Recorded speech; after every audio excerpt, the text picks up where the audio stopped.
Pan-Africanism may not happen because the leaders we have are selling us to the West every other day. Pan-Africanism meant us liberating ourselves and ending neocolonialism. The leaders we elected in our countries, wherever they are actually sinking us deeper into the hands of the West and the East now.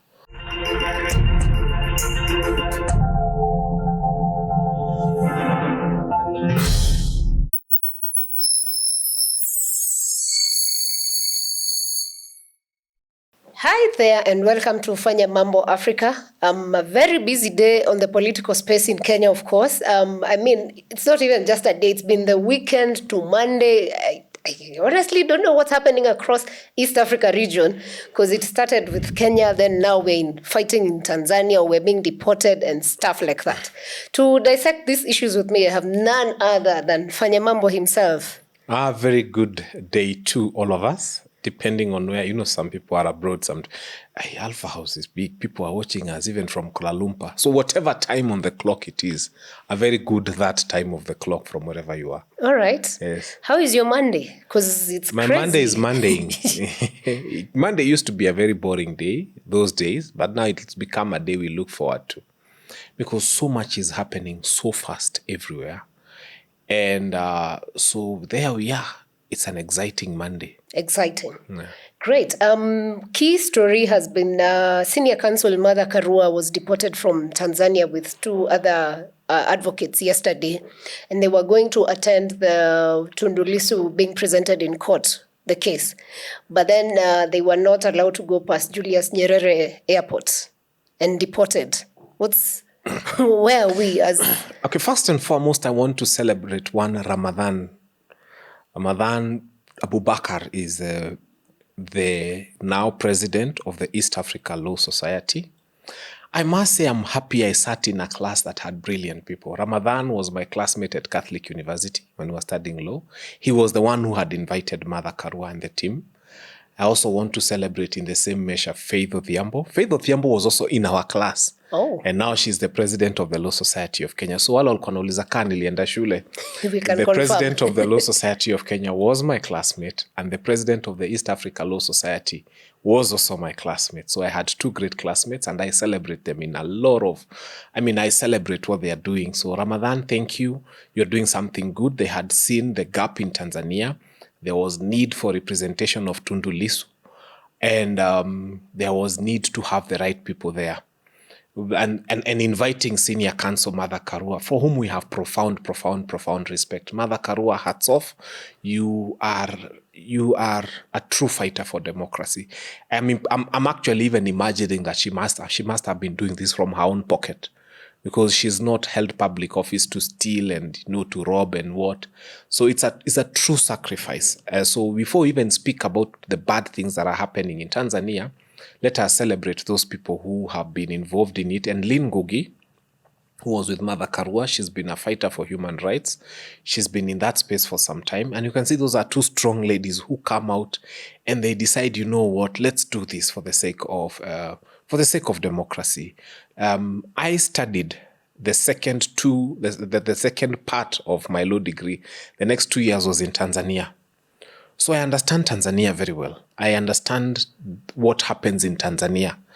I can speak authoritatively as someone who did my exams there and as someone who graduated in Tanzania.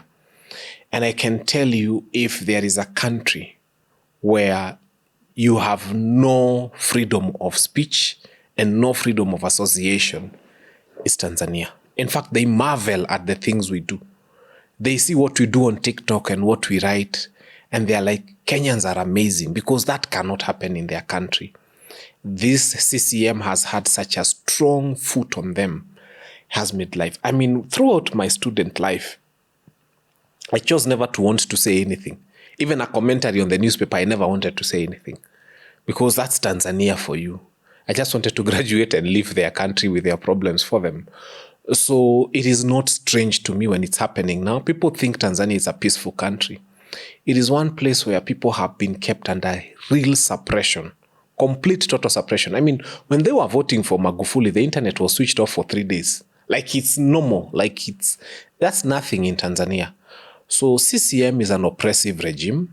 And even having the opposition leader being in prison at a time when the elections are around the corner is just oppressive again. And we must condemn what they are doing, not just to our leaders and to our lawyers who have gone there. And of course, in the spirit of East Africa cooperation, I mean, Kenya is part of the East African community, and we were talking about free movement across the region. Mother Karua and Co were not going there to commit a crime. They were going to appear before a court of law just to help the legal team from Tanzania at least be able to fight for the human rights of Tundu Lissu. So I don't know, but I feel Tanzania has got a lot to do in terms of respecting human rights and democracy and the place that we want to be as an East African region. Okay. The other sad thing and sad to imagine and watch actually is that even the former Chief Justice of Kenya, William Yes, Mutunga. Willie Mutunga, yes. Emeritus has also been held at the airport overnight, I think at 3 a.m. And as of, they were supposed to land in Kenya being deported by 11, but by 11 they had not been deported yet. Together with Hanifa, the social digital activist, and Hussein Khalid of Vocal Kenya. I mean, when you see such things happen, to maybe not to ignore the rest of the team, but if we can have a former Chief Justice detained at the airport, then what is there to do celebrate in terms of democracy as a region, and also looking at now Kenya as an entity, if our own can be detained at that level, not a criminal at all? Again, I got to tell you, CCM is not a respecter of human rights. CCM has had a horrible human rights record. And I'm glad that it's now coming to the public purview that Tanzania is not a respecter of human rights. You thought Uganda was bad? Tanzania is worse. Because they oppress and then they make sure that they control even the news. They control what comes out. And they've had a bad oppressive regime. I was hoping Mama Samia Suluhu would have come up and shown the way, light the path for democracy, light the path for human rights, light the path for people to be able to speak freely, as long as that free speech is not affecting anyone. Chief Justice Emeritus Willie Mutunga was not going there to do anything else other than appear in a court of law. And a court of law is a court of law because people need to be heard. So when you even suppress people's rights to be heard within a court of law, this is worse than colonialism. It's completely and totally absurd. And I think we need to find a way to help the people of Tanzania. When you look at it, of course, there's what we've been chasing, having the East African community, having a dream of, an open space where people can move freely, exchange goods, have free transport. When such things happen, how is this affecting the larger East Africa community in terms of progress? Because I believe this was set up so that we could progress as a bloc. There will be no progression because we want to progress not just economically, but also socially, culturally, and politically. And the people of Tanzania have been left behind in terms of political progression. Because it's CCM since independence. By the way, you remember theirs came around 1962, a year before us. But CCM has been there and it has meted violence upon its own people. It has not allowed its own people to progress and become anything more than what CCM thinks they should be. It's not a good place to be. Tanzania is not peaceful because they are happy with what's going on. They are peaceful because the state is an oppressive regime. It has made life so difficult for them. In my time of study there, I got to see so much that I didn't agree with. But I was like, it's their country. I will live to come and fight my fights here. That education has helped me to come and help in fighting for human rights and democracy here. And I've been able to look back and see like it's a side mirror and say we don't want Kenya to slide into where Tanzania is. And then if I remember a bit of the history we've learned, Mwalimu Nyerere was a key player in fighting for a Pan-Africanist continent, so to say.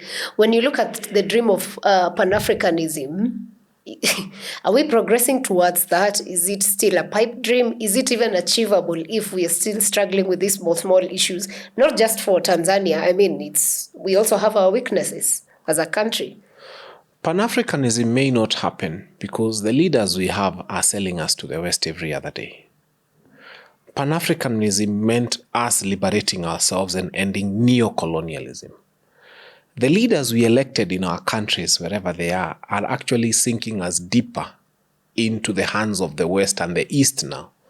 Initially, Pan-Africanism looked like an idea to fight West dominance over our people. But now the East is here.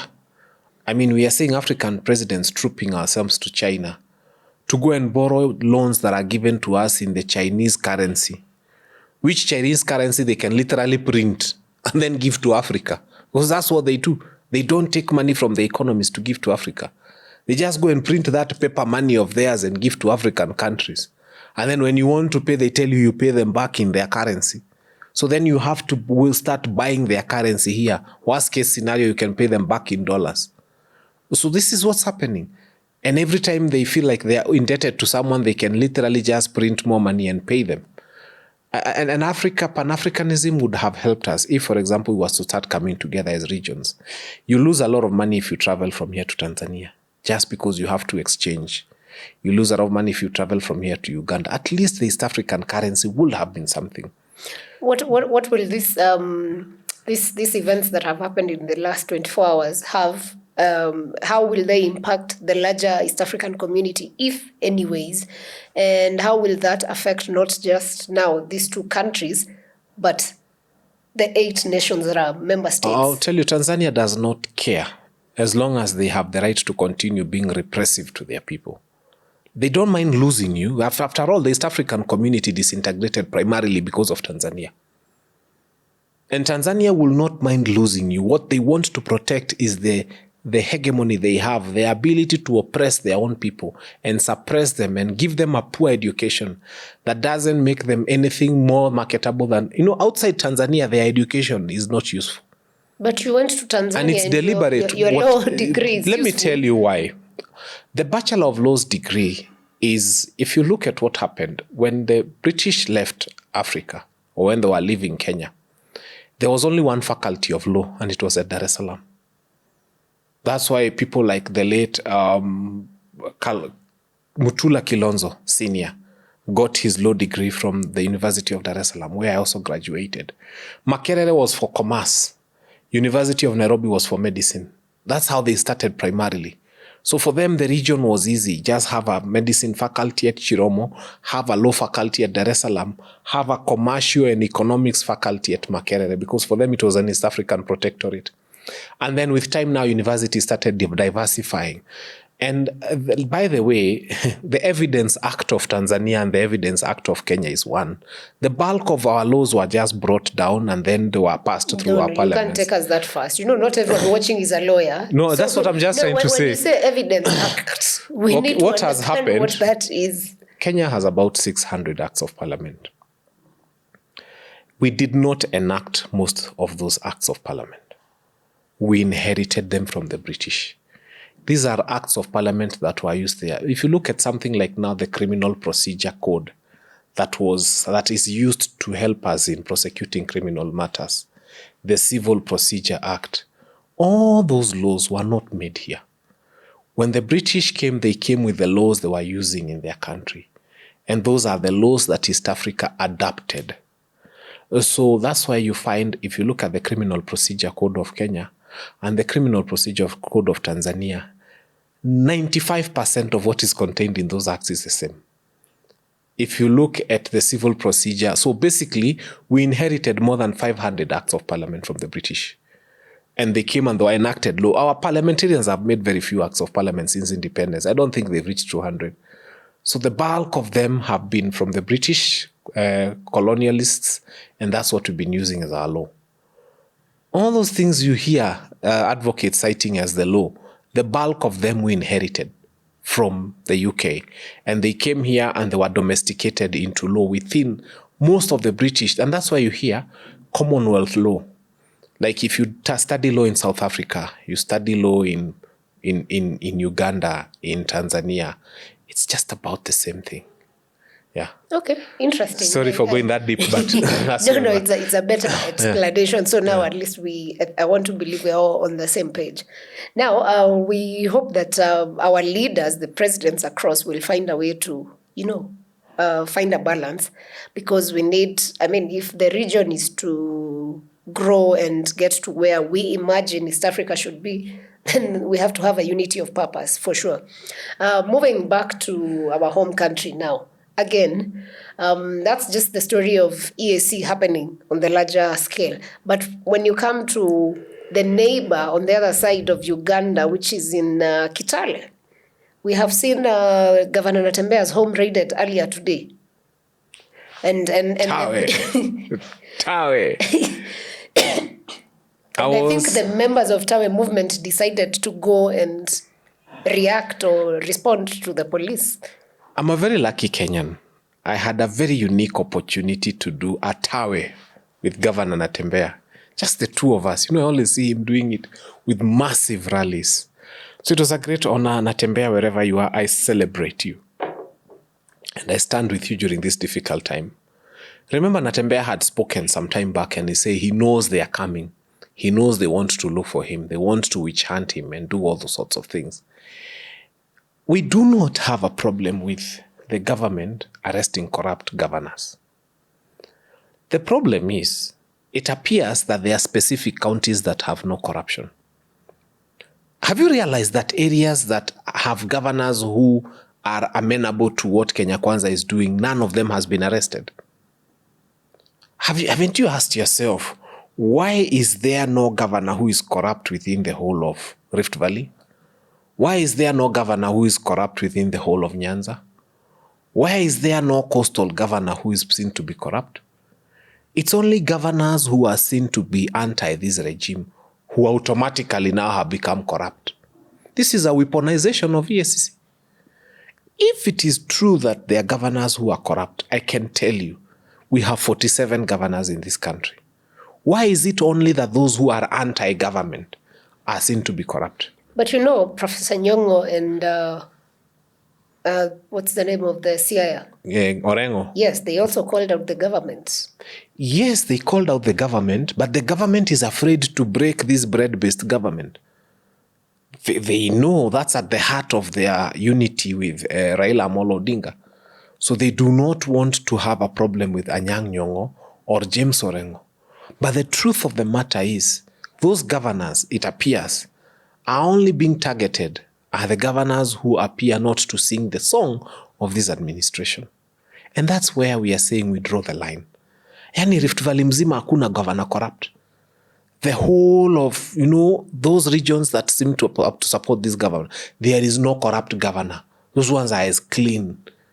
But when you say Tawe, then you're a corrupt governor. And then it gets even worse.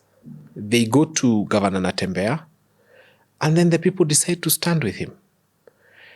I agree that the people should voice their concern, but as a lawyer, I don't think it is okay for you to block the police from arresting someone. I have seen a lot of damage happening to taxpayers' vehicles because police vehicles are bought by taxpayers. I have seen a lot of damage that has been done. What we are yet to hear, which we used to hear when there was common sense in government, we used to hear that so-and-so has been summoned to appear at EACC. And many of the times they come. There were many ways to summon governor. They control parliament. They would have told Natembeya to appear before parliament. Parliament can summon anybody, or Senate for that matter. And then he would have gone to Senate, and EACC would have told him, come and record a statement at EACC. If that is the issue, if the issue is they want to investigate Natembeya, and I usually say there's a huge departure from common sense within this administration. Because if I was sitting there and I was in Kipchumba Murkomen's shoe and I wanted to arrest Natembeya, you would talk to Senate and tell Senate we think the allegations of impropriety. Summon Natembeya. Senator Natembeya will appear before Senate. When he's leaving Senate, a protected area, within the precincts of Parliament, EACC can tell him, please accompany us and record a statement. Because that's where it starts. all this stampede of going to his house and doing all that nonsense was unnecessary. So you're saying But it's again, witch hunt? It is witch hunt. It is witch hunt because look at some of those people who are saying that they are going to arrest Natembeya. We've had them having watches worth 2 million, belts worth how much? There's corruption.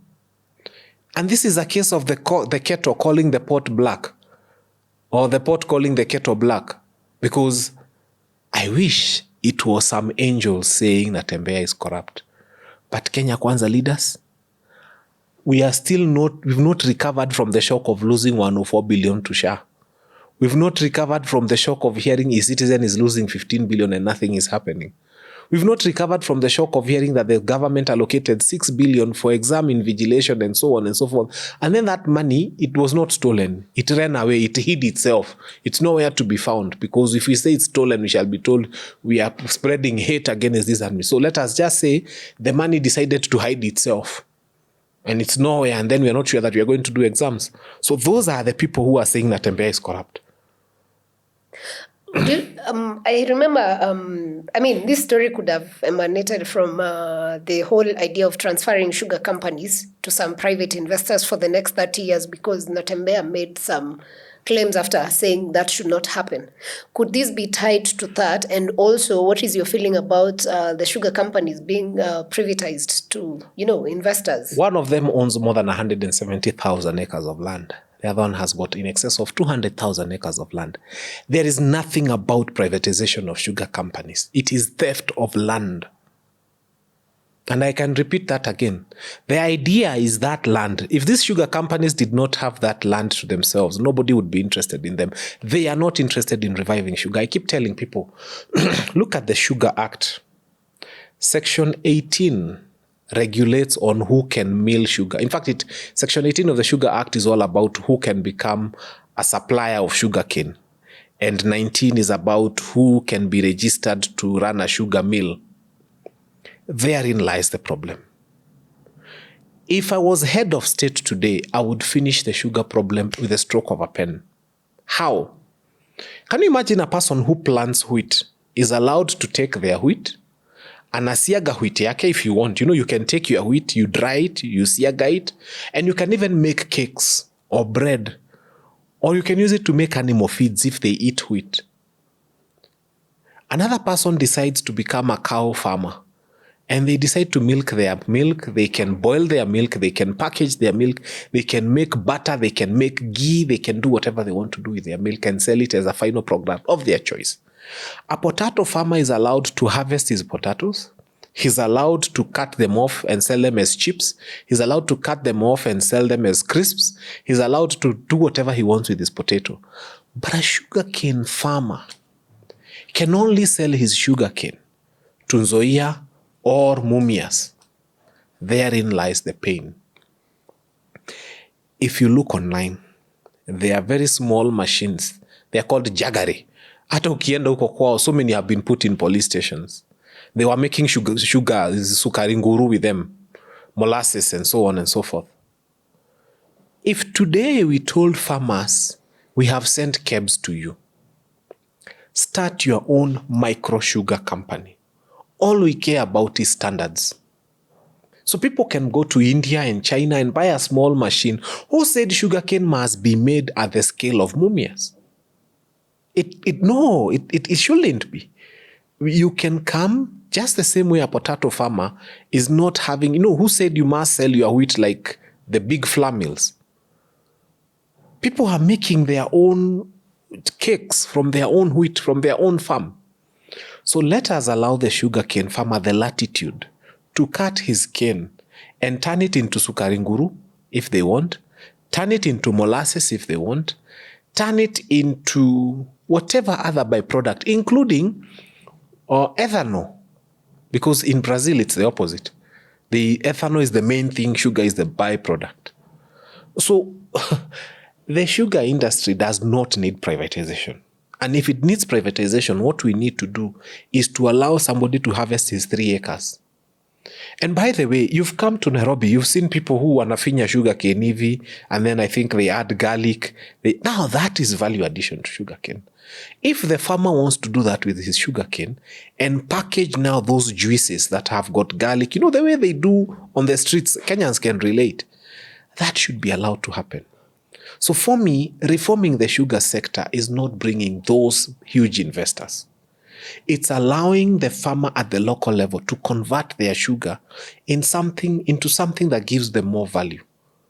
But that does not take away the value that big entities also have, right? No. The thing is, what we are saying, like today, the milk farmer does whatever he wants with his milk, but he still sells to KCC and Brookside and all these other big companies, right? Why do you want to have two standards? Because the sugarcane guy is not allowed to do anything with the sugarcane. And huko Western, the people from Western can relate. Kuna kitu inaitwa jaggery. Those two small machines they are using to finya their own sugar. Zimeshikwa zote zimewekwa kwa police stations. They are rotting there. Wow. And this is what is affecting the sugarcane farmer. They need to be allowed to do whatever they want to do with their sugarcane, including making ethanol. And we regulate. Ethanol is another story. No. You regulate. I think that regulation has been there, but what has been seen from ethanol has been a different story. No, what people have been drinking is methanol. That's what kills them. Ethanol is good. It even runs engines. Ethanol is a source of energy. It's like diesel. It's like petrol. It runs very many companies. There are so many companies that run on ethanol. Ethanol is a good source of energy. All we needed to do was to send cabs to them.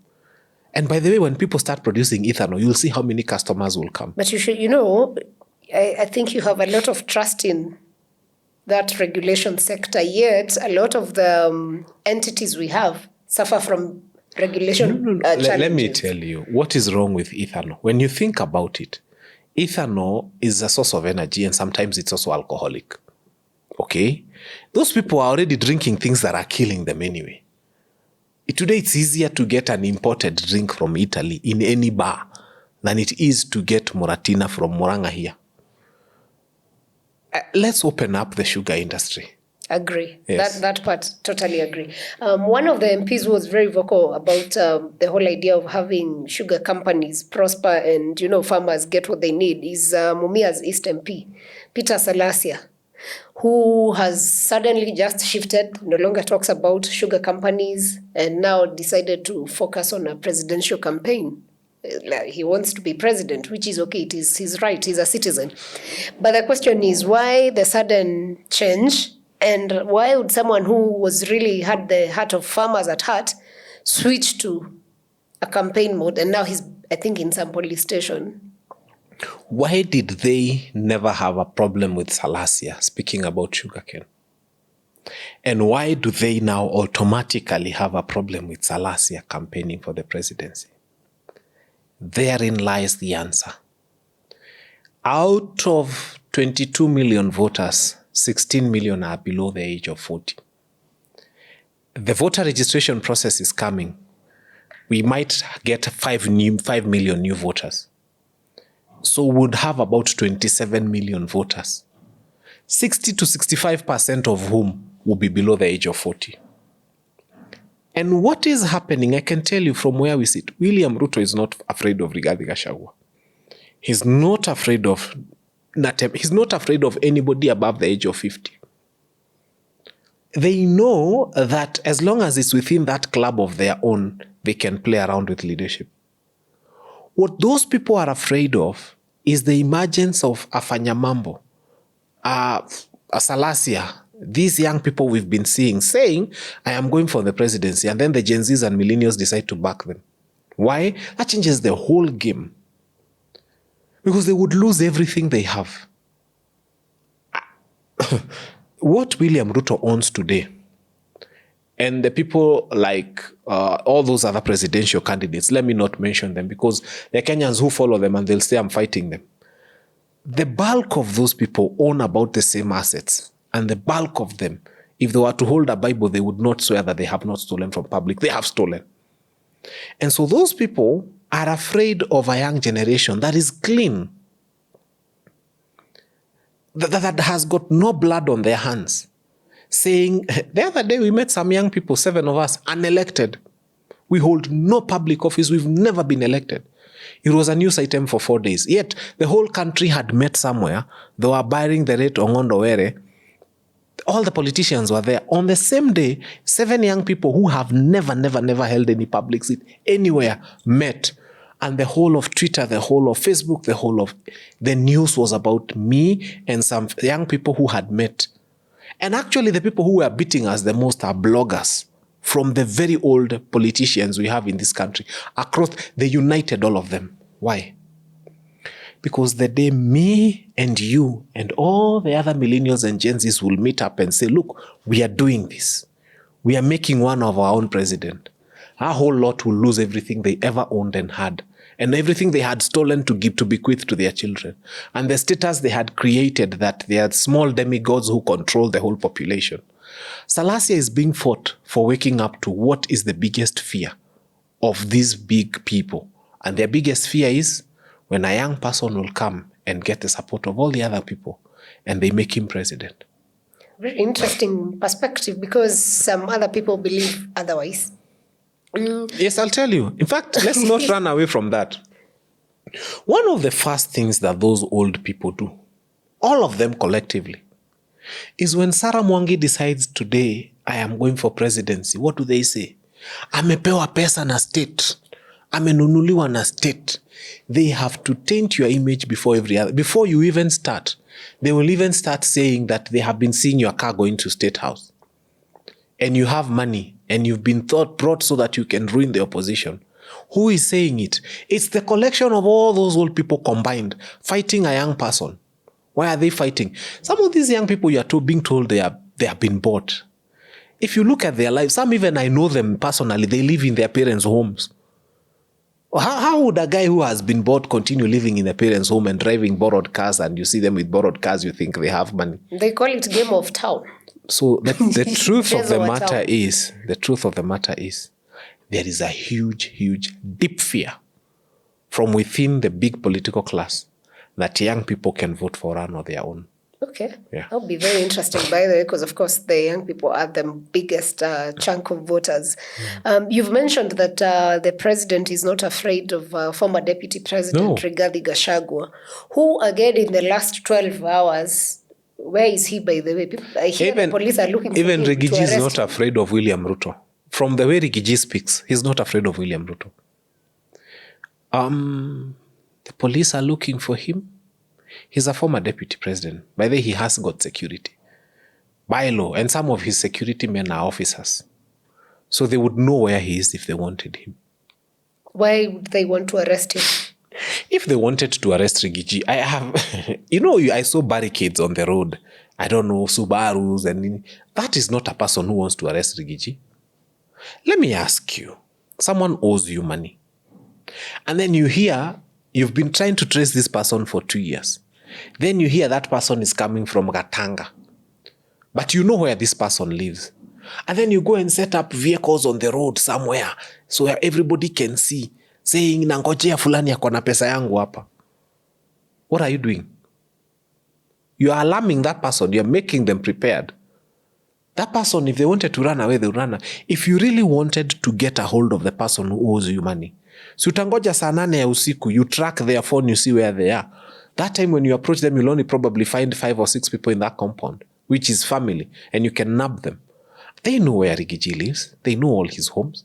If they wanted to arrest Rigathi, I don't think that show of bravado and might and vehicles on the road and everything was what would show that they wanted to arrest Rigathi.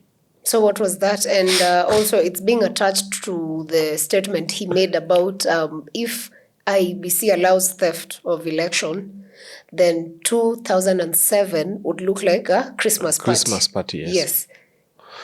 And what, by the way, do you make up of that statement? First and foremost, I think what he was trying to say was good. How he said it or how it came out may have been the issue, or how it was reported. In 2027, every single phone you see being held by a young person is going to be an IEBC phone.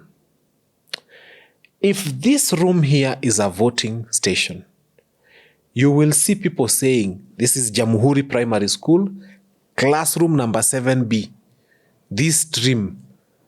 Each stream now, the law says that once they are done counting, they are supposed to pin the results at the door. Every young person has made a personal commitment that we are dedicating 10 young people to every classroom to just take a photo of what has been posted on the door and post on all social media platforms. Ile upuzi ilikuwa inafanyika Bomas haitafanyika tena. And the reason is, there will be the report of every classroom live. Iki happen tu hivi, we are in Kakamega, Kuisero Primary School, classroom number 3B, these are the results. And they jaribuni kupost kitu tofauti in another place, at in Nairobi. And so the people who are saying they want to arrest Rigathi Gachagua are not worried about violence. After all, this government has been meeting violence upon its own citizens every day. The abductions they have done, the number of lives we've lost in this regime. You remember there are more than 200 people whom we don't know where they are. An admission of this administration. So this administration has committed serious violence on its own citizen more than any other person would ever do. So let them, they are not afraid of violence. They are not afraid of killings. They are not afraid of bloodshed. They are the perpetrators of it. That's not what they're afraid. What they're afraid of is that every imaginable thought they've had in their minds of how they would subvert the will of Kenyans looks like it has been overcome. Because young people are saying, we will vote, we will not cause violence, we will not even shout, but we will guard our votes. And they are not guarding them with the intention of subverting. Sarah got 5 votes here, so let's make we want that which was cast, the will of Kenyans, displayed as it is.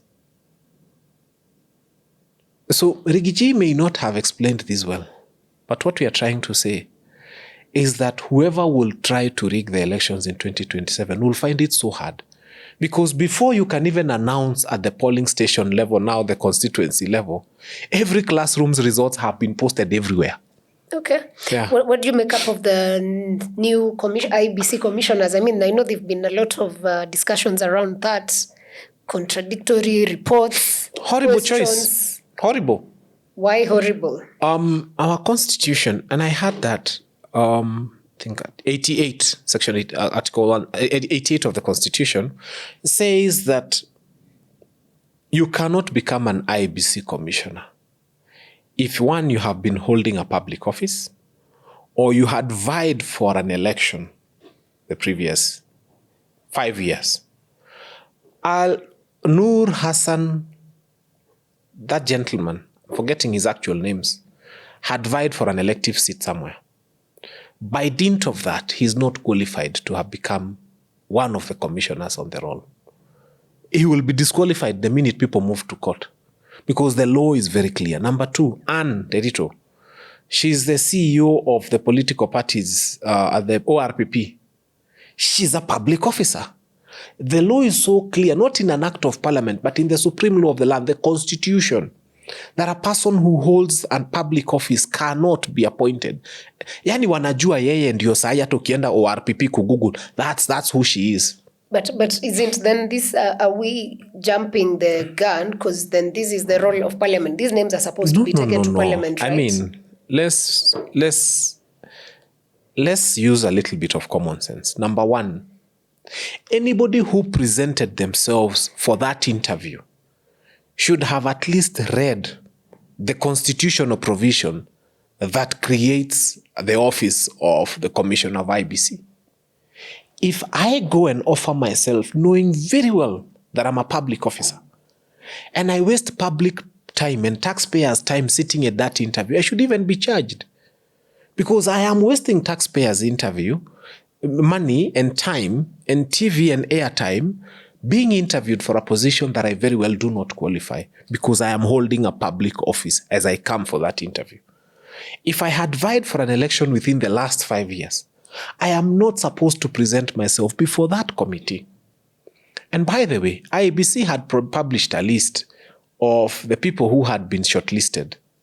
And some of these 3 names that are here now came after the list had been published. We have the list, we have the dates, we know it was on the papers.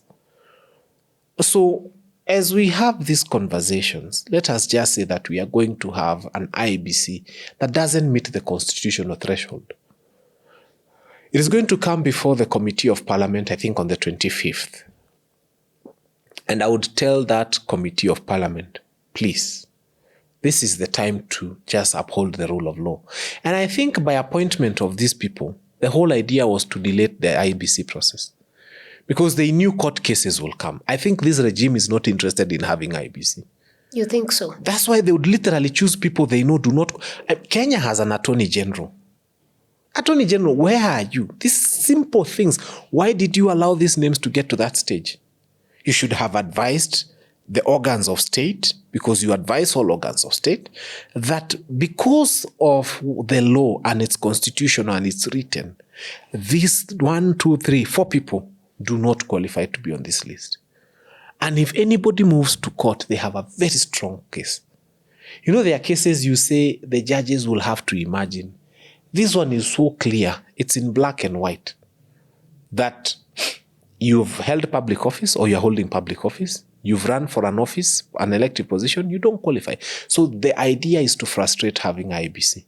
Okay, let's see what Parliament does with those names, because now those are, anyway, they are the lawmakers in this country, so we are waiting to see. They make horrible laws, we know them.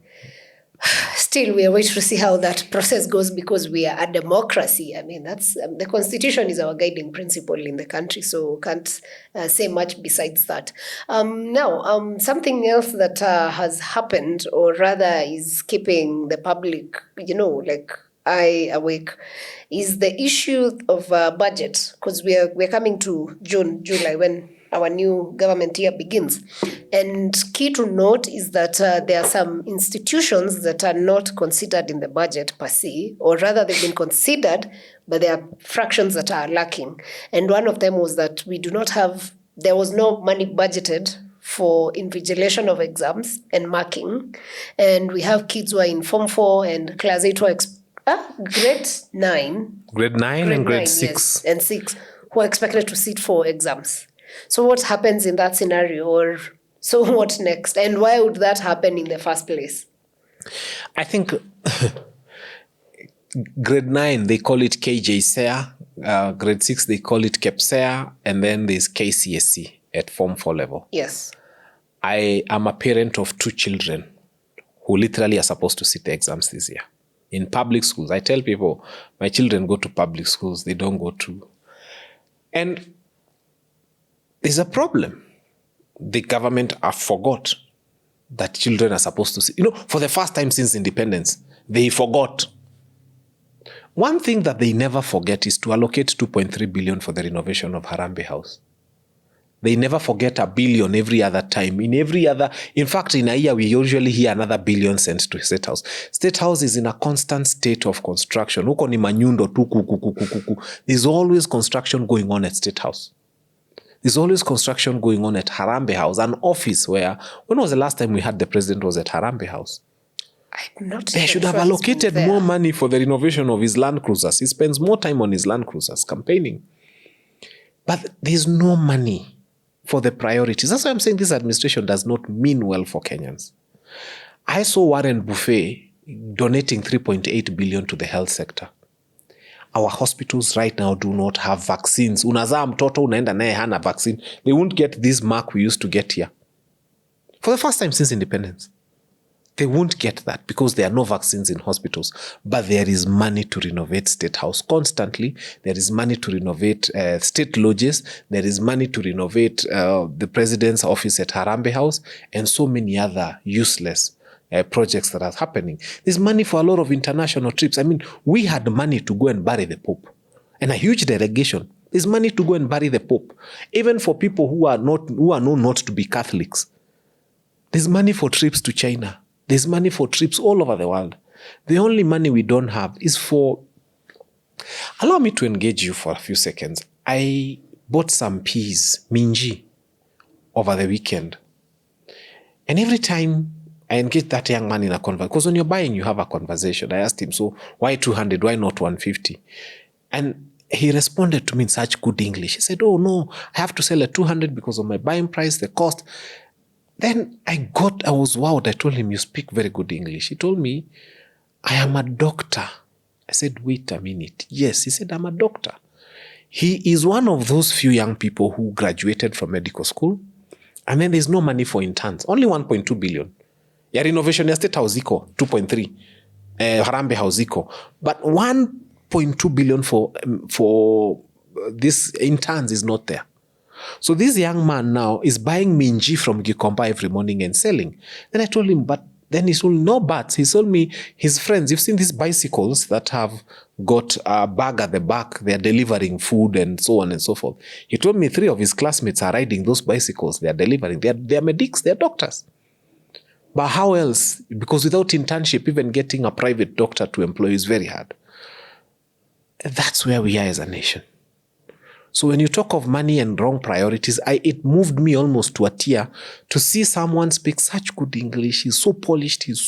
And by then you could tell he's so decent. But anazurura na minji, Dagoretti South. I wish I even have his number. I can share. Mumsaidi huyo kijana. Anazurura na minji, Dagoretti South. He's a doctor waiting for internship. He sells minji. And then now these ones are in Form 4. Why? And it's traumatizing. The children who are in Form 4 right now are the kids who were affected by COVID when they were in class 8. Now they're in Form 4 and they are being told after all that preparation, even now they're trying to do their mocks this term, and there's no money for exams, there's no money for invigilation. Which exam 60 years after independence we have to print in the UK? Come on. Na gazette notice ya kuimpeach deputy president muna print midnight hapa, government printers, but you can't print your own exams. We don't have a state here. What is it with the education sector? Because also we've seen there's a case of University of Nairobi losing much of its land debt. I mean, I think there was a list of 6 universities that owe so much money that their chances of survival are minimal. They'll close down. They'll close down. Egerton has lost 2,000 acres of land to grabbers. Nobody wants to talk about that. Many staff quarters in University of Nairobi are at risk right now. People are leaving staff quarters because those staff quarters are being sold.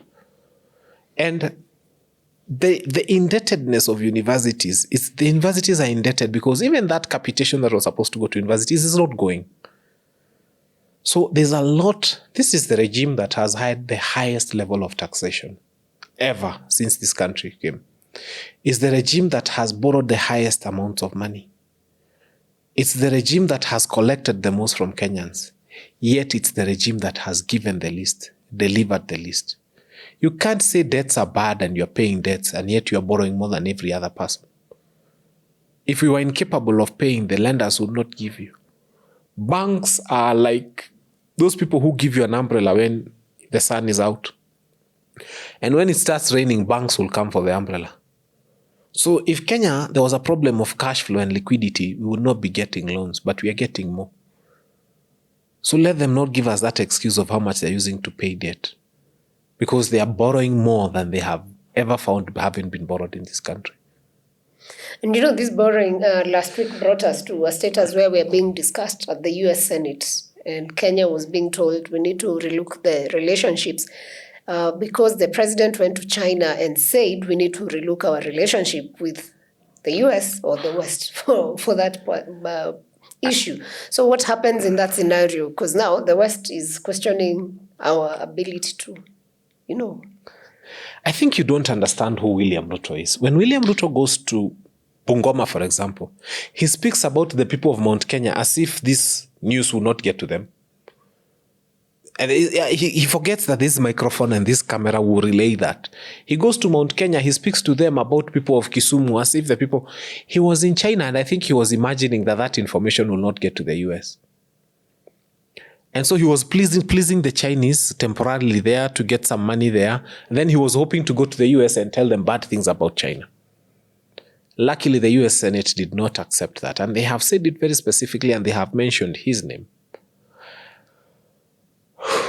Why would our president leave Kenya and go to China?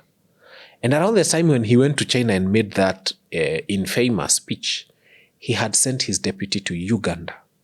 Kenya trades more with Uganda than China. We make a lot more money from Uganda than China. It should have been the inverse. Send the professor to China. There is much less value for there.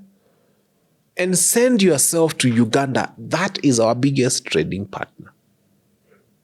But our priorities are upside down. China is a longer flight. There's more per diem. There's excitement in going to see those light-skinned people there and there. What?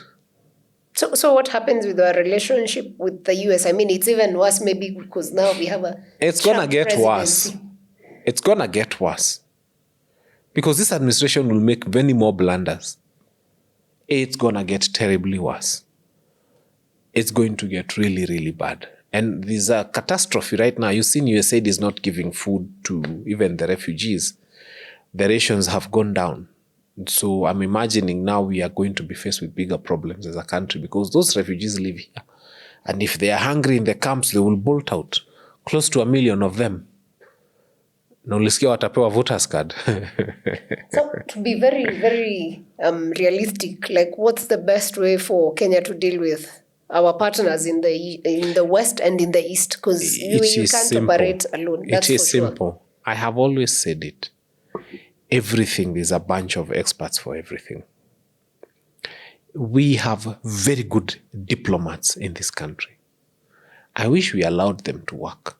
I wish we got to a place where the head of state, before he goes to China, he's told this is the best position for the country. And please stick within the confines of this position. Then when he'll go in, because these people have the time, that is their work. It's diplomacy. It's understanding our relationship with other countries over the years and telling the head of state, stay within the confines of this when you go to the US. Stay within the confines of this when you go to China. It is possible. It is easy. But again, I don't think the president listens to these people because if he did, he would not say the things he was saying there. So all we need to do, if I was head of state today, I would be asking, I'm about to go to Brazil. And I pray that when that time comes, because it will come. For me, it's a question of when. It's not whether or not. If. Yeah, it's a question of when. When that time comes, I'll be like, first, I want to minimize those international trips significantly. They are useless. But secondly, and most important, is you want to listen to those people who understand. And even having a knowledgeable ambassador on that side, they'll brief you. When you land there, before you see anybody else, see the ambassador.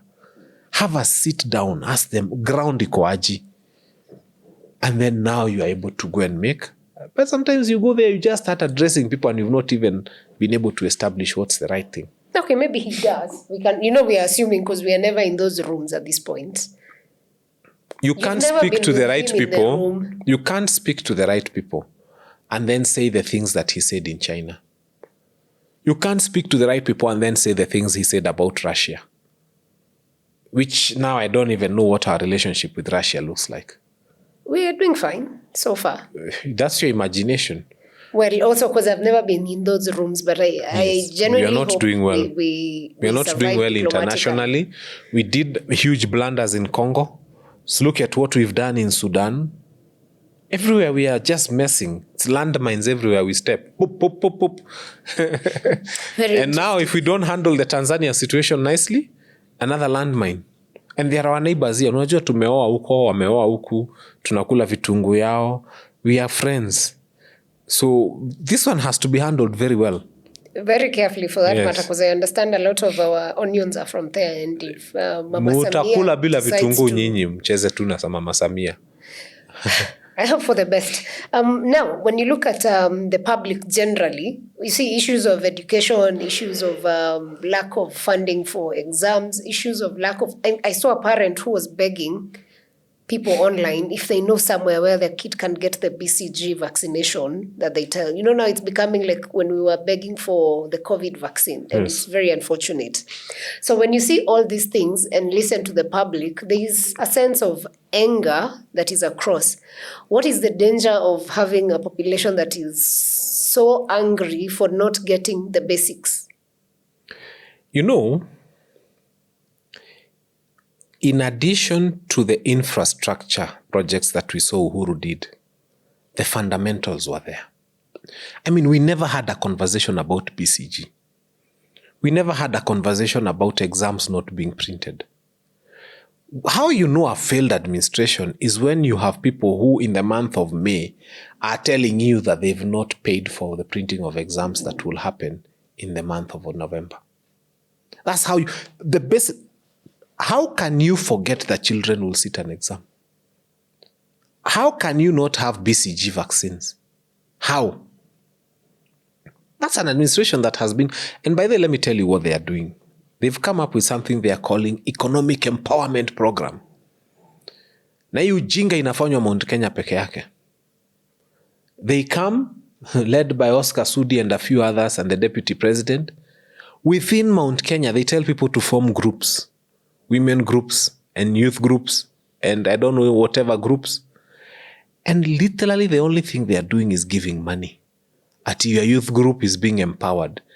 They have started bribing voters, but only within Mount Kenya. We are not seeing economic empowerment programs happening in Kericho. Take them to the people of Nandi. They need them as well. Take them to Kisumu. But they've decided that we'll not do roads here, we'll not do hospitals here, we'll not do anything here. We'll just be coming on Sunday with money to give to groups in the name of empowerment. Literally, our stolen money is being, because, and I say with authority stolen money because it is not budgeted for. There was nowhere in our budget where there was an allocation for economic empowerment. Nowhere. This money is not CDF. This money is not in the budget. This money is nowhere. It is people coming together and taking the stolen loot and deciding to split it and share it with people who are vulnerable and poor and in need of money so that they can see if they can buy them in 2027.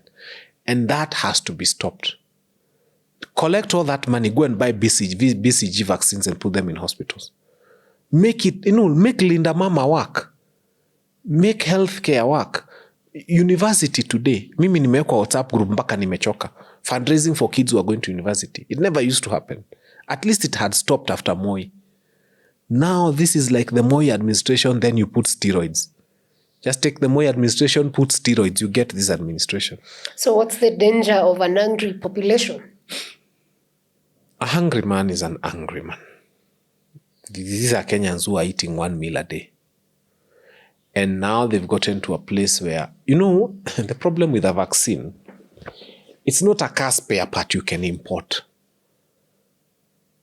People are living with the danger of knowing I have this baby and I can lose this baby any minute because they do not have a BCG vaccine.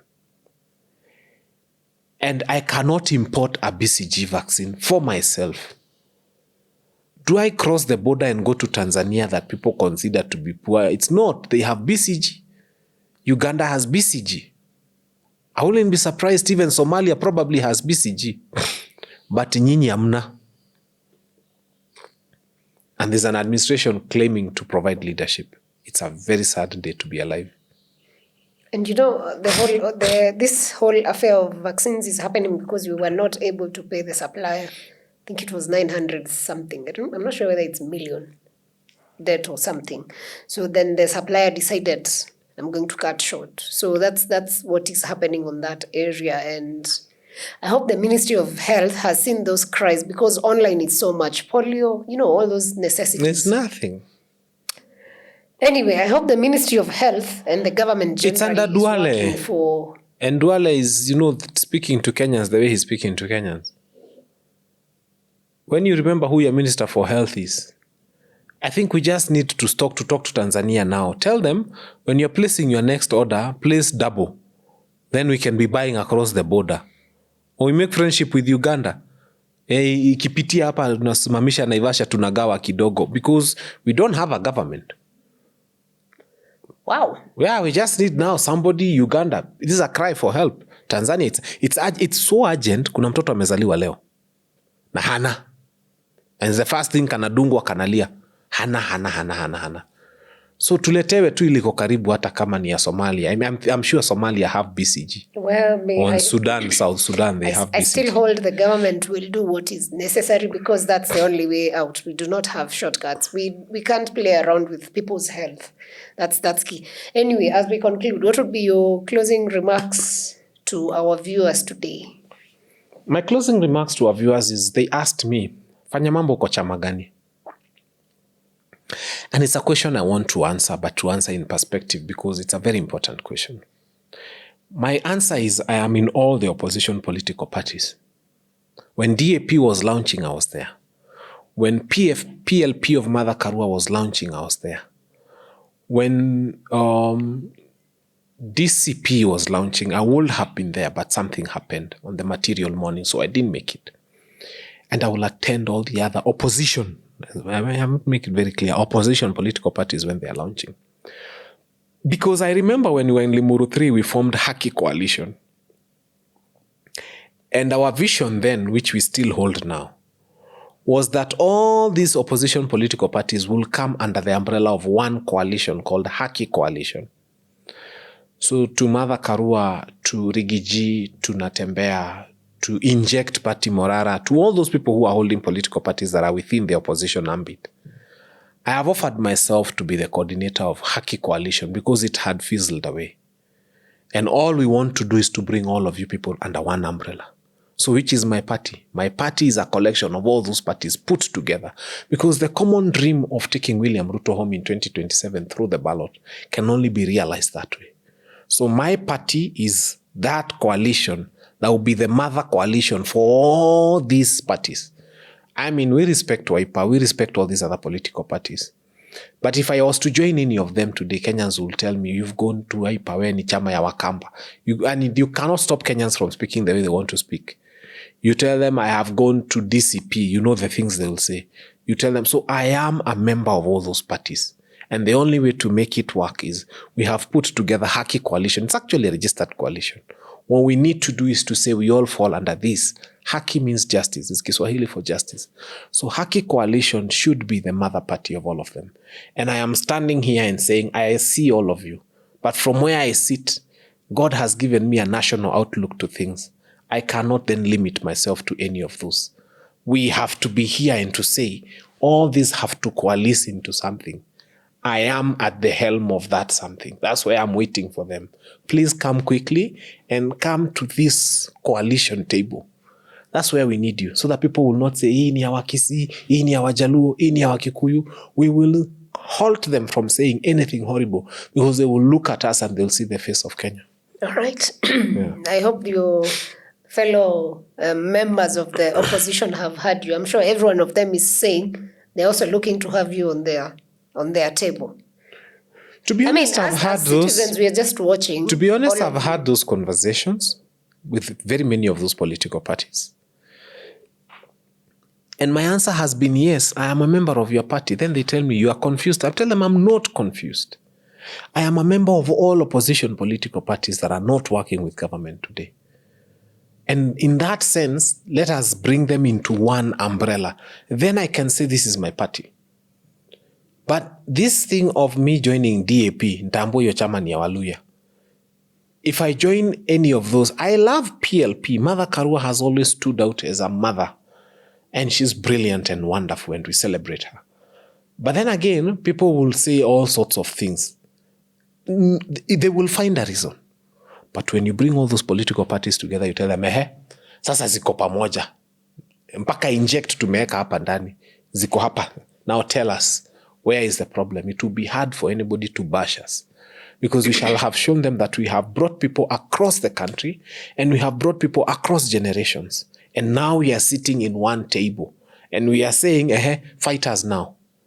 So this is the fight I want to fight. I want to fight from a point of Jubilee is here, DCP is here, whatever, DAP is here, PLP is here, inject, all those parties are here, and we are in one umbrella. Now it becomes hard for you to call us tribal. Okay. As citizens, we are watching and waiting. We are watching all of you, by the way, just so you know, because we really need to see people who are serious on the political space, not for selfish interests only, but for the larger country. Yeah. Thank you very much for coming through today. It's been a very busy Monday. Welcome. It's only Monday, by the way. Yeah. Let's see how the week develops. And thank you for watching to the end. You can share with us in the comment section what you think. And above else, I hope the East African community can integrate for the better of the region. When we have a united bloc, then the continent has an easier path towards development than just, being one unit at a go. Thank you for watching. We'll see you on the next episode.